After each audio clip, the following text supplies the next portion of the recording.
नाज़रीन अस्सलाम वालेकुम। दुनिया भर में बिजनेस इंडस्ट्री मुख्तलिफ मसनूआत की मैन्युफैक्चरिंग में मखसूस किस्म के जानवरों के अज़ा और खालें इस्तेमाल करते रहते हैं, which is not a news. News is one of the renowned manufacturing company used human blood into their product just to make money. आपने नाइकी का नाम तो सुन रखा होगा और उसके फुटवेयर्स और डिफरेंट प्रोडक्ट्स भी इस्तेमाल कर रखी होंगी। नाइकी का ट्रेडमार्क इस्तेमाल करते हुए अमेरिकन ब्रांड मेस शेफ, जो कि प्रोडक्ट की मैन्युफैक्चरिंग में कंट्रोवर्सी क्रिएट करने के एतबार से हमेशा खबरों में रहता है, उसी मेस शेफ ने अमेरिकन रैपर, जिसको मोंटेरो भी कहते हैं, के साथ कोलैबोरेशन करते हुए सेतन शूज यानी शैतानी जूते मुतारिफ करवाए। सेतन शूज पर नाइकी का लोगो है और इन स्नीकर्स के सोल में इंसानी खून बबल्स की सूरत में इस्तेमाल किया गया है।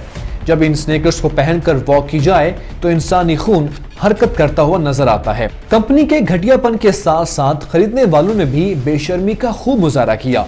एक ही मिनट में ऑनलाइन इसके 666 जोड़े सेल हो गए और एक पेयर की कीमत 1018 अमेरिकन डॉलर है। अभी एक मिनट में 666 पेयर्स सेल हुए थे कि नाइकी ब्रांड हरकत में आया और फौरन मेस शेफ के साथ मुआहिदा खत्म करते हुए लाताल्लुकी का इजहार भी किया और उस पर मुकदमा कर दिया और कोर्ट से रिक्वेस्ट की कि जजमेंट आने तक मेस शेफ को इंसानी खून से बने जूते सेल करने से फौरी रोका जाए। नाइकी ने मेस शेफ को सू तो कर दिया, लेकिन सोशल मीडिया पर लोगों में गम और गुस्सा बहुत ज्यादा पाया जाता है।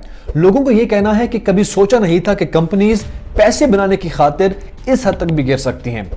कुछ सारिफिन ये भी समझते हैं कि ये नाइकी का अपना ही किया धरा है और इसी चक्कर में उन्होंने नाइकी का बायकॉट भी कर दिया है।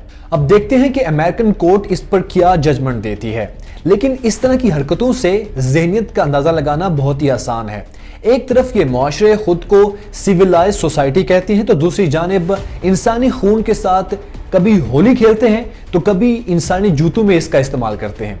तो ऐसी सूरत हाल के अंदर यही कहा जा सकता है कि शेम ऑन यू। आपकी इसके ऊपर क्या राय है, कमेंट बॉक्स में जरूर लिखिएगा। मुझे दीजिए इजाजत, अल्लाह हाफिज।